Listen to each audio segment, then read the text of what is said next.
Hello everyone, in this video we're going to discuss about the Sayyid and the Lodi dynasty. And ये lecture Satish Chandra की medieval India part first से prepare किया गया। अगर आप UPSC के यूजीसी नेट या बीएसटी ऑनर्स के स्टूडेंट्स हैं तो आपके लिए वीडियो बड़ी इंपॉर्टेंट होने वाली है। So let's begin. This is lilbit.me।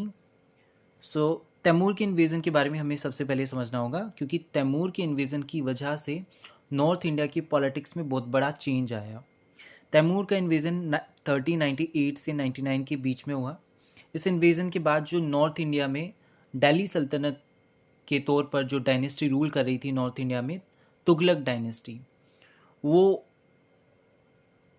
ख़त्म हो जाती है और उसके बाद एक नई डायनेस्टी का एस्टेब्लिशमेंट होता है, लेकिन वो तैमूर के इन्वेजन के बाद होता है। तैमूर का इन्वेजन बड़ा इंपॉर्टेंट होता है नॉर्थ इंडिया की पॉलिटिक्स में, तो इसे समझना बड़ा इंपॉर्टेंट है।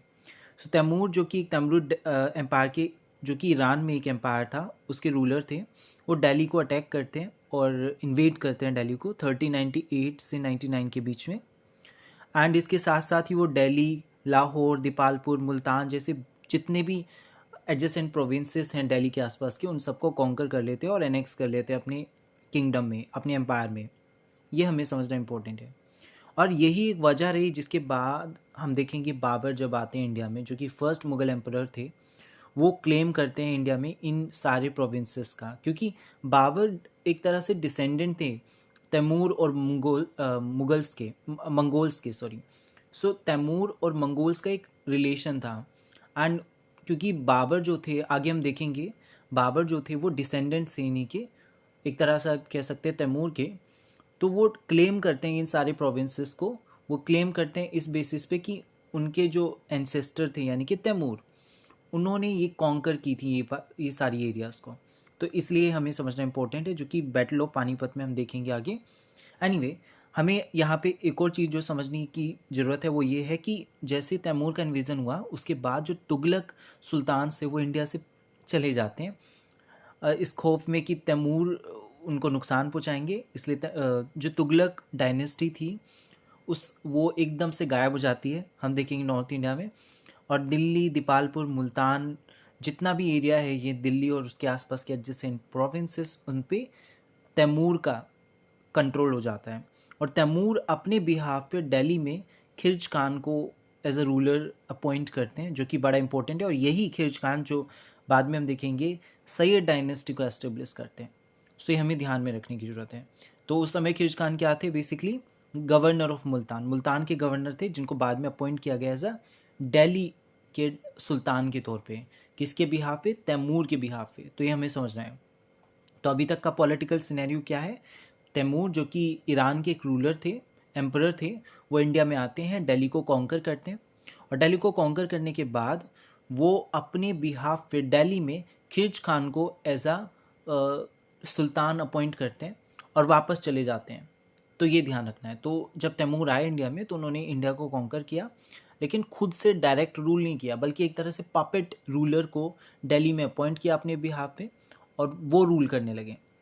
बट खिल्ज खान के लिए बड़ा आसान नहीं रहा, क्योंकि खिल्ज खान को देखना पड़ा कि जैसे ही तैमूर चले गए वापस ईरान में, तो तुगलक्स वापस आ गए, और तुगलक्स की डर की वजह से खिल्ज खान ने दिल्ली छोड़ दी।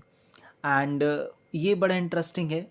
तो एक तरह से आप समझिए इसको ऐसे कि तैमूर के डर की वजह से तुगलक्स भाग गए थे, और जब तैमूर वापस चला गया ईरान, तो तुगलक्स वापस आ गए, और जो खिल्ज खान था वो डर की वजह से वापस आ गया। सो ये बड़ा इंटरेस्टिंग है समझना। एनीवे, सो तुगलक्स का वापस कंट्रोल आ गया दिल्ली पे, मुल्तान पे और पंजाब के बहुत सारे एरिया, मतलब पंजाब और मुल्तान पे तो कंट्रोल रहा खिल्ज खान का ही, लेकिन दिल्ली पे जो कंट्रोल था वो किसका आ गया? तुगलक्स का। लेकिन तुगलक्स इस समय बहुत वीक हो चुके थे, क्योंकि तैमूर का इतना बड़ा इन्वेजन उन्होंने फेस किया, और उसके अलावा भी बहुत सारी सोशियो पॉलिटिकल इकोनॉमिक फैक्टर्स की वजह से वो काफ़ी वीक थे। Now let's discuss about the Syed dynasty. अभी हमने देखा उसका पूरा बैकड्रॉप। सो सैयद डायनेस्टी 1412 में, इनके 1412 में खिल्ज खान दिल्ली वापस आते हैं। कब, क्यों आते हैं? तब जो तुगलक रूलर थे वो, उनकी डेथ हो जाती है, और इसी मौके का फ़ायदा उठा के खिल्ज खान वापस आते हैं दिल्ली और नई डायनेस्टी का एस्टेब्लिश करते हैं, जिसका नाम था सैयद डायनेस्टी। सो ये हमें समझने की ज़रूरत है। अब एक और चीज़ कि सैयद डायनेस्टी क्या पपेट रूलर थे? एक तरह से हम देखेंगे, क्योंकि तैमूर ने उनको अपॉइंट किया था। हाँ, वो पपेट रूलर थे, पर उनको पपेट रूलर बोलना गलत होगा, क्योंकि उन्होंने भले ही जो खुतबा होता है, खुतबा, उन्होंने खुतबे में तैमूर का नाम शामिल कराया, लेकिन काफ़ी स्टोरियंस मानते कि वो सबॉर्डिनेट नहीं थे तैमूर के। इसकी वजह ये थी कि वो इंडिपेंडेंटली अपने डिसीजंस लिया करते थे और तैमूर की कोई प्रायर परमिशन की ज़रूरत उन्हें पड़ती नहीं थी। तो इसलिए आप कह सकते हैं कि सैयद डायनेस्टी के जो रूलर थे वो सबॉर्डिनेट नहीं थे तैमूर के, और काफ़ी हद तक इंडिपेंडेंट थे और ऑटोनॉमी इंजॉय करते थे।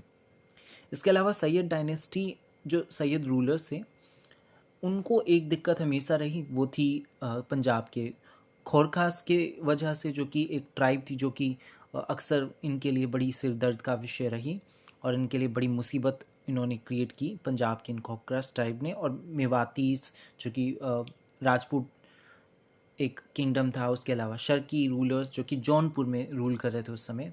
ये किंगडम हमें याद रखने की ज़रूरत है, जौनपुर जो कि शर्की रूलर्स के द्वारा रूल किया जा रहा था। एक तरह से आप कह सकते हैं आज का एंटायर उत्तर प्रदेश एक तरह से। और तो इसलिए इनकी दुश्मनी कहीं ना कहीं तनातनी बनी रहती थी बाकी अपने नेबरिंग स्टेट्स के साथ। इस वजह से खुद को फैमिली एस्टेब्लिश कर नहीं पाए और वीक रहे throughout the year, throughout the period. So ये हमें समझने की ज़रूरत है। उसके बाद हम समझ ही सकते हैं सैयद डायनेस्टी का एंड आता है और उसके बाद एक नई डायनेस्टी का एस्टेब्लिशमेंट होता है और वो है लोधी डायनेस्टी। अब ये कैसे आती है?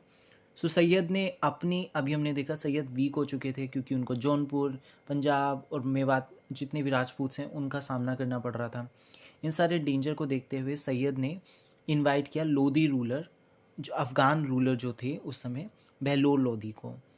एंड बहलोल लोधी आए और उन्होंने इस मौके का फ़ायदा उठा के दिल्ली को कॉन्कर कर लिया और ख़ुद क्राउन असेंड करा और लोधी डायनेस्टी का एस्टेब्लिशमेंट किया 1451 में। तो बड़ा इंटरेस्टिंग है।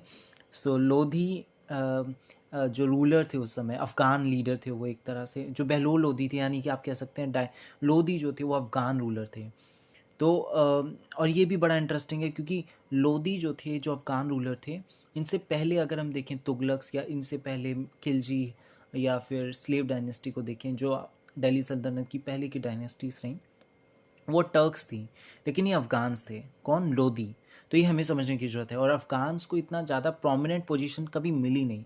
इसकी वजह ये थी कि इनको सबॉर्डिनेट समझा जाता था, इंफीरियर समझा जाता था, और अगर इनको आर्मी में जगह दी भी जाती थी तो वो भी आर्मी का बड़ा इम्पोर्टेंट हिस्से में आते थे, लेकिन जो बड़े प्रोमिनेंट पोजीशंस हैं उन पर इनको अपॉइंट नहीं किया जाता था। लेकिन इनको ये चांस मिला लोधी डायनेस्टी के समय कि ये खुद की पोजीशन को, खुद के स्टेटस को इम्प्रूव कर सकें। एनीवे, इनका जो डोमिनेशन रहा वो अपर गंगा वैली में रहा और पंजाब के कुछ एरियाज़ में रहा मिडिल 15th सेंचुरी के तक, और ये हमें समझने की ज़रूरत है। उसके अलावा now let's discuss about one of the important ruler of this dynasty, Sikandar Lodhi. Sikandar Lodhi ने एक काम किया, वो ये था कि इन्होंने जो नॉबल्स थे, एरिस्टोक्रेसी थी, उनको अपने उन पर अपना कंट्रोल जो था वो स्ट्रेंथन किया, मजबूत किया। इसकी वजह ये थी कि अफ़गान्स में बेसिकली एक ट्रेंड था कि अफ़गान्स में जो रूलर होता था, सुल्तान होता था, उसको ये अपने इक्वल समझते थे, इसलिए सुल्तान को वो रिस्पेक्ट मिलती नहीं थी जो बाकी टर्क्स में अगर हम देखें मिलती थी। जैसे बलबन की बात करें, अलाउद्दीन खिलजी की बात करें या तुगलक्स की बात करें, उस समय सुल्तान को एक अलग ही रिस्पेक्ट मिलती थी। लेकिन अफ़गान में एक ट्राइबल कल्चर था और ट्राइबल कल्चर की वजह से यहाँ पे सुल्तान को भी बाकी नोबल्स या एरिस्टोक्रेसी की बराबर समझा जाता था, इक्वल अमंग्स समझा जाता था। तो ये चीज़ उन्होंने थोड़ा सा अलग करने की कोशिश की सिकंदर लोधी ने, और ख़ुद को स्ट्रेंथन किया, खुद की पोजीशन को, और जो नॉबल्स थे, जो एरिस्टोक्रेसी थी, उनको खुद के सबऑर्डिनेट रखने की कोशिश की। और इस तरह से हम कह सकते हैं उन्होंने रीअफर्म किया एक तरह से सुप्रीमेसी को सुल्तान की, जो कि पहले तो देखेंगे हम पहले के रूलर्स ने एग्जैक्टली जैसा किया वैसे इन्होंने भी किया खुद की पोजीशन को इम्प्रूव करने के लिए। सिकंदर लोधी ने इफ़िशिएंट एडमिनिस्ट्रेशन अपने किंगडम में एस्टेब्लिश किया। इसके अलावा उन्होंने जस्टिस पर भी जोर दिया, एग्रीकल्चर पे इनका अलग से ध्यान भी रहा। इन्होंने ऑक्टोरियो ड्यूटी को ख़त्म किया जो कि ग्रेन्स पे लगाई जाती थी। ये क्वेश्चन एग्जाम में पूछ लिया जाता है। इसके अलावा एक और जो यार्ड के लिए एक मेज़रमेंट का एक यूनिट होती है उसको इन्होंने एस्टेब्लिश किया, इंट्रोड्यूस किया, वो था गाज़े सिकंदरी, जो कि इनके नाम पे ही पड़ी, सिकंदरी, गाज़े सिकंदरी। सो इसके अलावा सिकंदर लोदी को ऑर्थोडॉक्स भी समझा जाता है, बिगॉटेड किंग समझा जाता है, जो कि कट्टर थे अपने धर्म में और काफ़ी कह सकते हैं नैरो माइंडेड थे धर्म को लेकर।